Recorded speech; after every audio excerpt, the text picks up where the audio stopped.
Hello, my name is Cherry. Welcome to my vlog. It's been ages since I did my last vlog. Thought I'd show you around the autumn garden. There's been a big change to our garden, and I'll show you that in a minute. We've got our dying dahlias. There's some there, still quite pretty. I've just all fenced this off because I planted new things in here and the chooks were having a field day. So, planted some of my bulbs in here. Some of the roses are still going really well. It's full of lemons. That is a, I'm not sure what sort of tree that is, but it does fruit. It's new, so it's a bit of a surprise. Now this is the big thing. So in summer our pool was leaking a lot. It always leaks a bit and we fill up the cracks and things, but it was leaking a lot. So we got some people out from the pool place and they emptied it out and they started to fill up the cracks, and then they realised that the pool was rotten. It had block rot. So so after not very much thought about it at all, seeing it was going to cost $40,000 to completely refix it and put in a new one, we decided to fill it in. So sadly this is what our pool looks like now. We've taken down the pool fence. Some of the pool fence is going to go along there where the chook coop is, and the gate. It's one of my little chooks. The little chooks get to be in the big garden, which is this one round here. As I said, it's autumn, so it's a bit disgraceful looking. And the little ones have their own the big ones, so the bigger breeds have their own enclosure in here. And the reason I do that is because these big girls dig up the garden furiously. There would be nothing left, whereas the little girls don't tend to do it. And I try to adapt it. Like I've got little dust bathers there and bits and bobs, and they can peck at these. So as far as the veggies, I've pulled out most of the tomatoes. We've still got a bit of basil growing. I've got some broccoli and some collies and my shadow in there behind a net. Lots of silver beet. I grow lots of silver beet for the chooks, although we eat it occasionally. Some fennel, which it's been profuse, but I have no idea what to do with it. I'm letting a lot of things go to seed. We had a great season from the grapes. Here are the grapes. We just eat them. We always have these grand plans, but they never come to much. I want to show you something over here. So this parsley plant went to seed and died, and normally I pull it out, and this year I didn't. And then when I was pulling out some weeds today, I noticed all these, and they're actually not from the main plant. They're the seeds that have come off. So I'm going to be letting a lot of my plants go to seed now. I've decided, rather than pull them off and feed them to the chooks. So yeah, we even had 4 figs off our fig tree, which is planted in a bucket until we find somewhere. Although all this, when it's covered over, yeah, there's going to be something in the middle. So we have oranges coming through. Got a few oranges there. Got a few orange trees. These are the last of the tomatoes. I haven't pulled them out yet. Rhubarb, no one did anything with that this season, so it's growing heaps. There is a whole lot of brassicas under some netting. I'll have to take that off this weekend and have a look through it. We've got tomatoes growing in there as well, and pumpkins. And this is our pond. And sadly our turtle's up and left. So what I'm hoping, we've got a lot of vegetation in there now, is that we can encourage some frogs. But we'll see. We've got heaps of catnip, which my daughter has been drying and crushing down for the cats. I've just taken all the lids off the compost. Oh, just casually stood on my new tree. So this tree is a lemonade tree, which I'm excited about because apparently the lemons you can just eat. They taste like lemonade. The peach tree was great this year. Had some nice big peaches. Every year the peaches get bigger and bigger. It is a miniature tree. That's just a compost bin I'm trying to encourage to go down a bit because it's very old and dry, and I've just been putting some water in it. The apple trees did well, lots of black spot, lots of cod, can't remember what it's called, the beetle that gets into it. So I'm going to spray for that this year. I've just let them do their own thing, but now I'm going to be a bit more proactive. Yeah, it's a little nectarine tree, didn't do anything, it's very tiny, obviously. It's the last of our gladdies, not gladdies, dahlias. That's an apple tree that had good apples. So yeah, pretty raggedy rag around here. I planted this rose, and it's a lovely old English rose called Mary Rose. There, and it's given me some lovely roses. I'm not sure what this is. I think it's called a Peppino, something like that. I'm just not sure. But it's got fabulous growth, but yeah, no vegetation. What am I saying? No fruit. Lemon tree. This is a great little lemon tree. It's always profuse. That's about it. This is meant to be a miniature apple tree. It was planted on dwarf stock. Well, every year I have to hack at the top.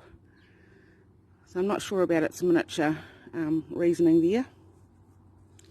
So yeah. Here's one of our babies.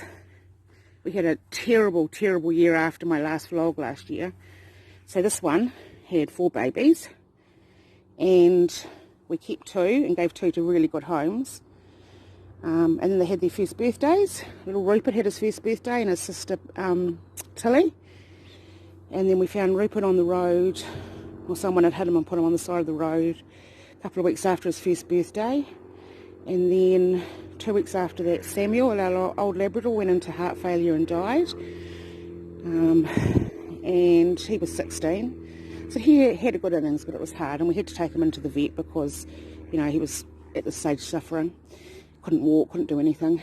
And then 2 weeks after that, Tilly was found on the road dead. And we've lived here a long time, 19 years. We've ever only lost 1 cat on the road. We've had a lot of cats. So we were absolutely devastated. Absolutely devastated.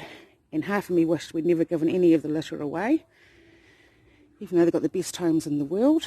And the other half wishes that I'd all given them away, so they all still might be alive. So yep, that sums up what's happened. As I said, obviously the big job is this. Filling this in is a big, big job. It's got to have landfill and concrete and stuff in it, so it doesn't just sink down. I don't know if you can spy. I'll see if I can get a picture of my chooks. I'm always scared I'm going to fall into this bloody pool. So I've got these lovely little English game hens, and we call them road runners because they're so fast. But there, can you see them? It's one of my frizzles in there. Come on, there's one. They're like little pigeons. They're quite cute. And they lay the teeniest little eggs. Yeah. Okay. Right. See you later.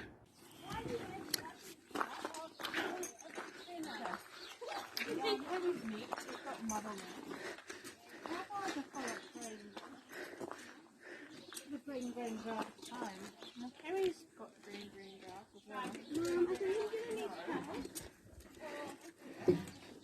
Because he's not very fast into this bridal thing.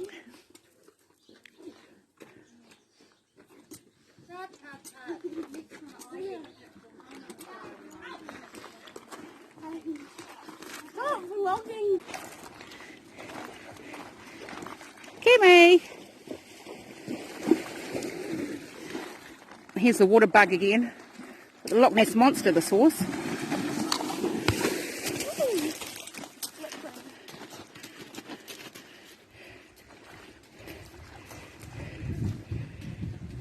What was this one? Kimmy! Kimmy went in the deep end before Alex floated off.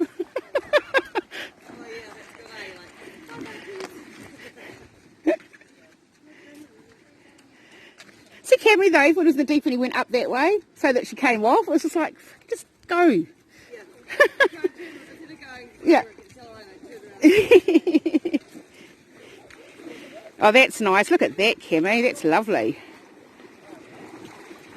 Imagine this in summer, Alex. Wouldn't it be bliss? I think even Georgia would come down for a swim.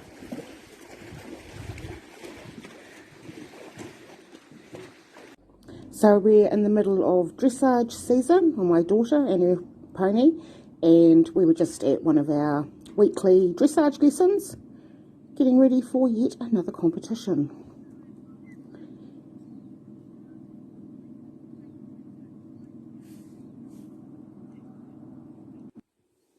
So this is our autumn garden out the front. Everything's dying off. These huge dahlias. Huge dahlias.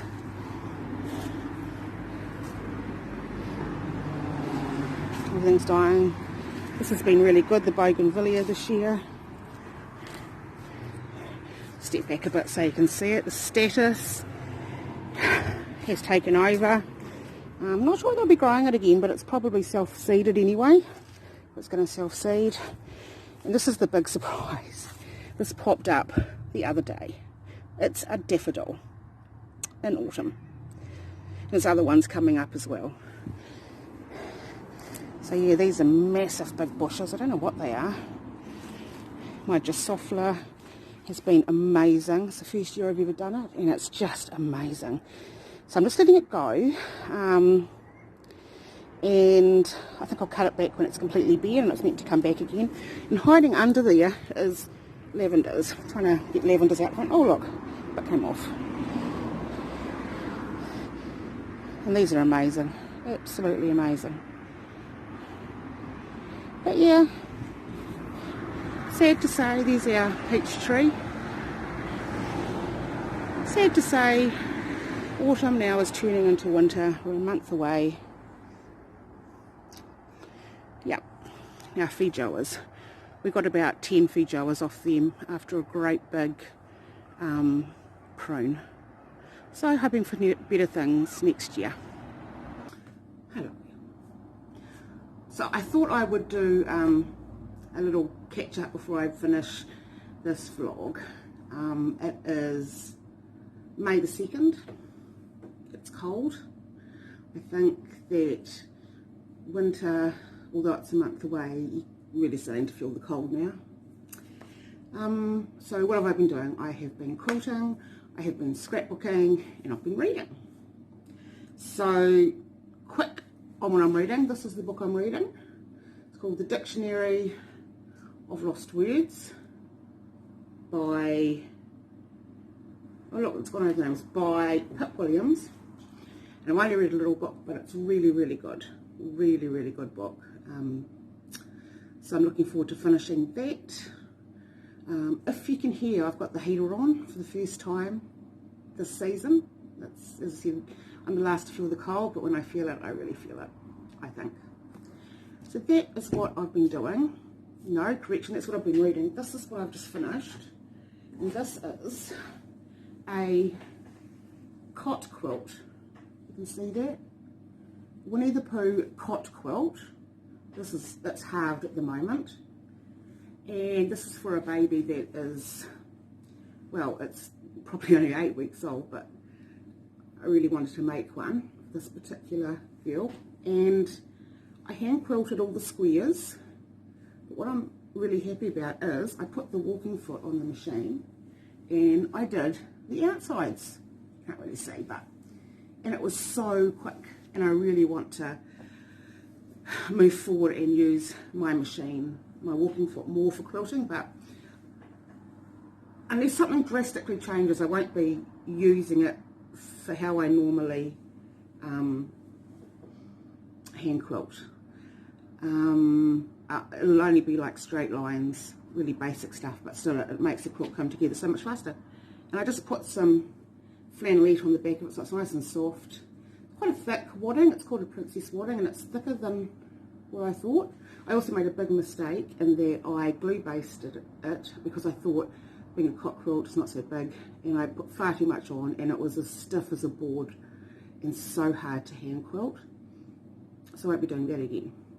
I have, however, got another project going, or about to start, I'm going to sew tonight, and it involves this box of Liberty scraps, and I'm going to make another cock quilt using scraps of this.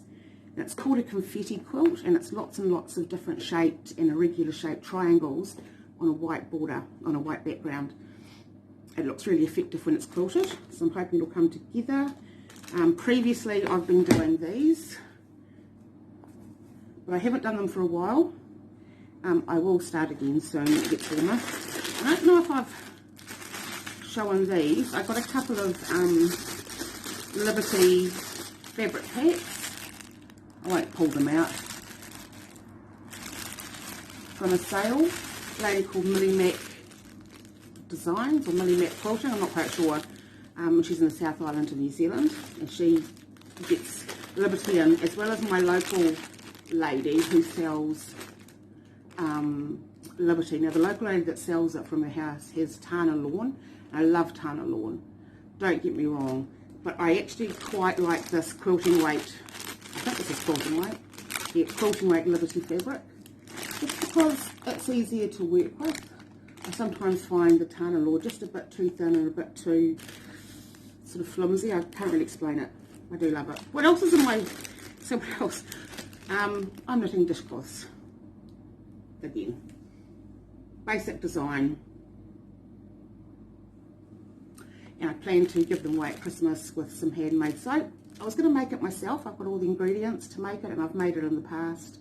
You know, years ago, before soap became a thing, like it is now, handmade soap. But I can't really be bothered. And, you know, you can't just make it a little bit in advance. You have to make it quite a bit in advance because it takes some months to cure. So if you're giving as a gift, you don't want the person to get burned, scratch up arms because the soap wasn't cured properly. But I have got friends who hand make their soap, and I may buy it from them and include it in a little package. So that's about it, I think. I'm just looking for all these Liberty samples, and I think I will sign off for now. Put this vlog out. I haven't put one out for ages.